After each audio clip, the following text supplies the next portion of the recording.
for an expert on all this stuff that's happening with the House of Representatives and their crazy shenanigans when it comes to sex. Yikes. Let's bring in Congressman George Santos, ex-Congressman George Santos. And yes, he may have told a fib or two about the volleyball team, but they didn't get him on any sex scandal. And quite frankly, I don't think they should have gotten him on anything. You were a victim, sir, of a crazy, corrupt world. And I'm glad you're joining us now. Are you happier now, Congressman, that you're not a congressman? I got to tell you, Greg, I haven't been happier in a long time. I laugh because it's almost sad, but it's poetic justice to watch. Eric Swalwell and Tony Gonzalez, two of my biggest critics, actually. I know a lot of people give credit to the New York fellows. They were just doing the political stuff, survival of politics, whatever. But these two guys went out of their way, Texas congressman and California congressman, with all these skeletons in their closets. But I have to say something, Greg. At the end of the day, it's so good when the trash takes itself out. The American people deserve better than this kind of nonsense taking place in Washington. And I'm not gonna lie to you. I'm not gonna lie to your audience. I kind of enjoy it. I kind of enjoy it. It's not the magnanimous thing to say or to do, but I think it's good that the hypocrisy and the veil of all of the shenanigans is falling back, and the American people now get to peek and see how absolutely subterranean Capitol Hill is. Well, it's a human reaction. There's a name for it. It's a fancy word. Schadenfreude. You are taking pleasure in the suffering of others, and but not suffering.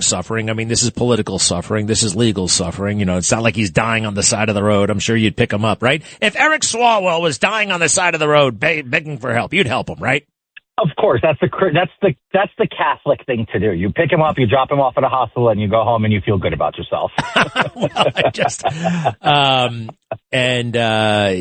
good about yourself. That's a very interesting observation. Someday we'll have a larger theological conversation. All right. So tell me your experience with Swalwell. He came after you. Do you have any, are you at all skeptical of these allegations, though, the timing of it right before the election? This woman says she was assaulted 8 years ago. So let me make this clear, Greg. I know that the timing is convenient and it casts doubt on the credibility. And this is the thing that I've repeatedly said. The problem is that this isn't the new thing. Eric Swalwell's behavior and Tony Gonzalez, I'm not going to say one without the other. Both of their behavior was well known to leadership on both sides of the aisle when I was in D.C. It was known by staff. It was known by reporters. We were all whispering about it. The problem is nobody ever came forward. So at the end of the day, they were just whispers, right? This is what happened. Now, I do believe in due process. I'm not going to sit here and pontificate as if, throw the book at them without giving them due process. But to be very honest with you, I think that when you have so many credible, in Swalwell's case, because Tony Gonzalez, in fact, has already admitted to it, right? The most insane thing is that he was actually thinking he was just going to sit around and wait until, his term expired for him to go back to Texas. No. Swalwell had to happen in order for Tony to wake up, which is sad. But in the case of Swalwell, it's not coordinated. It's courage. One person comes out and it generates courage on others to do the same. And with him, it gets worse because there's more people coming out even after the fact. So I don't think it's about timing. I think it's the same thing we saw with Harvey Weinstein. Once the floodgates broke, it broke and it started pouring through. And Eric is just right now, honestly, couldn't have happened to nicer people. What was he? I want to play this for you. This is Kevin McCarthy talking about how what you just said, everybody kind of had an idea. Cut 18, please. Cut 18. Every member in Congress knows not to let any young staffer get around Swalwell or Matt Gaetz. It's not a secret there. So he was a Speaker of the House, and I'm a little bit taken aback by that. And it makes me think of you. Do you remember when Mitt Romney confronted you at the State of the Union and he tried to chew you out? How dare you show up here? You should go home. And I just thought to myself, wow, if Mitt Romney, for all of his status, for all of his accomplishment, couldn't he have taken you aside? Couldn't he have met you and had coffee with you? I bet that was the first time you ever talked to him. You know, it's funny. It was not the first time I ever talked to him, but he would never remember that in 2012, I was a young volunteer in New York City, and I shook his hand and I took a picture with him, and I was so eager to support him for president. But obviously, he wouldn't know that. But yes, he didn't approach me like many other senators, to their credit, approached me. Tom Cotton, J.D. Vance, and a litany of them to offer me, you know, a helping hand, guidance, and, you know, and I appreciate that from the upper chamber. But when Speaker McCarthy then said those things about Swalwell, that was a tall tale. Like, you know, like when you have the Speaker of the House saying this, it's incredible. But what's more remarkable is that the former Speaker of the House, Pelosi, knew this, and the former Speaker of the House, Paul Ryan, and John Boehner all knew this about Swalwell. And for some bizarre reason, unbeknownst to me, nobody ever took action on it, which is crazy, right? It doesn't make sense. And it goes back to, they don't really want these things out there because it starts shedding a light on other members, and it jeopardizes the party, the institution, and the credibility with the American people. That's why Congress has such a low approval rating from the American people. And I'm going to leave this with you as well. If there's smoke, there's fire. I urge authorities to look into Ruben Gallego, the senator from Arizona, not because I just want to point fingers, but this man was his self-described best friend, roommate. They lived together on Capitol Hill for years. There's no way he can turn around and say, oh, I didn't know any of this. You traveled with him. There's allegations that now infamous video that we've all seen to nauseam of Eric Swalwell and the sex worker. Apparently, there's allegations that Ruben Gallego is in that image. So I think a forensic auditing of the image should be had by the FBI. I think a lot of information needs to be asked and gathered from the senator of Arizona. And if he truly has nothing to hide, the most transparent thing to do is to surrender your phone and cooperate so that we know what's going on. I mean, there's now allegations coming up, Greg, of underage women being involved. So, again, these are all allegations, and he is innocent until proven guilty, but nonetheless, these are very serious allegations. These are the kind of allegations that make your hair stand up.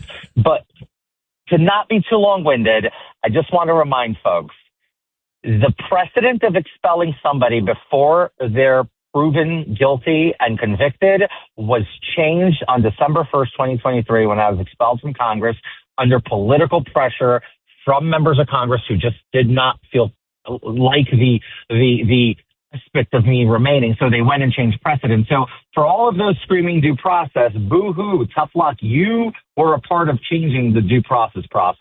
So go ahead now and deal with it and sleep in the bed you made. All right. Well, whoa. I totally get where you're coming from, but look, Swalwell has not been expelled. He resigned, right? And so did this other guy. He resigned because he was going to be expelled. He was going to be expelled. Both were there. Yeah, it was going to be expelled, and it was. I mean, at the time, it drove me crazy watching that guy from New Jersey.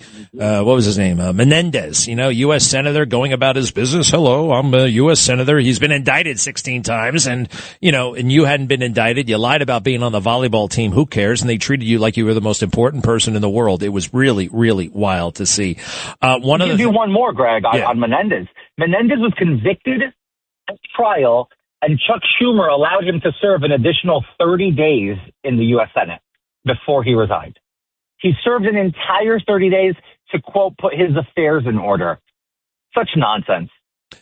All right. So now that everybody knows it's crazy, dysfunctional, I want to ask you something that Tim Burchett said. Burchett, the guy from Tennessee. Burchett, yep. He said like a crazy, like 2/3 of the Congress. I mean, it might even be like 75% of the Congress is compromised. And he said sexually, financially, in various ways, and that basically China owns our Congress. From what you have, is that at all possible? And something tells me it just might be, but I don't know. Yes. So I share the same belief as Congressman Tim Burchett from Tennessee. He was actually my mentor and gave me a lot of guidance and taught me a lot, great dealings about how to be a congressman, and he's a dear friend. And he's not wrong. I mean, D.C. is just so putrid. The amount of people who are compromised, and I'm going to teach you, you've heard this a lot throughout the years. Oh, these members, they campaign think they're going to go stand up to the establishment, and they get there, they cave. Leadership on both sides carries opposition research on every single one of their caucus and conference members, respectively, and literally pull them into the room, drop it in front of you and say, if you don't do this, they'll be ashamed to see your entire career go up in flames. And they co-opt members of Congress. So there's political blackmail with inter-party maneuvering, but then there's also external blackmail because there's honeypots all over D.C. And these members of Congress are so arrogant, specifically the men, but not exclusively to the men, that they fall like absolute chums for every single situation. And then they become compromised. So to the extent that it's 75%, I don't know if it's that large, maybe 60, 50, 50. But the fact that China has a large influence operation on members of Congress in Washington, D.C. goes without saying. I know that because they try to gain influence with me, and I cut them really short, really fast. What did they do? How did you remember? How did they try to get you? We're here for advocacy, and then they come in. It's a bunch of people. Usually none of them speak English. There's only one who does, and it's a bunch of, back and forth in Mandarin, Cantonese, whatever language you're speaking, and that one person only is the one talking to you in English. Once that situation started, I said, yeah, this looks like an Arabian deal if I've ever seen one. So I started cutting them off, and then comes the invitations to dinners and we want to do a fundraiser to support you. All of these things that I just vehemently rejected and then moved on and understood the game. But so many members of Congress, the moment you say, I want to do a fundraiser for you, a lot of them become lapdogs. oh my God. They wag their tails. They get giddy. It's just so bad. That is really something. That is really something. So look, real quick, tell me how did Tom Cotton advise you? I love that. And JD Vance, if you can, just tell us a little bit about what they did there. Tom Cotton's staff reached out to my staff, asked for a meeting. It became a phone call. It was brief. He said, look, put your head down, and gave me literally sane, good advice. I should have followed more of it, if I'm being completely transparent. JD Vance, I already knew JD Vance because I had hosted a fundraiser for him in my district when we were both candidates in 22. It was more so of hang in there, just like, dude, it's a mess. You got yourself into a mess, but you got to figure out what's best for you, for your family. So sane advice, good human advice, not political advice, not strategic advice, just human advice. And so appreciated. Like, I can't start to tell you how appreciative I am of them. And even Mark Wayne Mullins, who is now the DHS secretary, was a great guy who, when I was running, he was very supportive of me in my race. And then he became senator, and he was still a very supportive, friendly ally in the Senate. And again, and I'm blessed to say that there were gentlemen in the Senate who were willing to be, not Mitt Romney. So how about that? It's rewarding. I'm pleased to hear that. Well, Congressman George Santos, I'm still going to call you that. You earned it, quite frankly. You earned it. No matter what, you earned it. At a very high price. Well, you're a free man, and the sky is the limit. George Santos, everybody. Where can we find you on X? You and I text. I got to find you. Do you X still? Do you X a lot? I actually am very toxically obsessed with X. I am on X. This weekend I was pretty active. If you go on there, your head will explode. But you can find me at George Santos. That's it. Very simple. At George Santos on X, Instagram. And you can also tune into my podcast on YouTube and Rumble, Doing Time with George Santos. Twice a week I drop new episodes. What a great title. What a great title. All right, Congressman Santos, we appreciate it. Be right back, everybody. Thank you.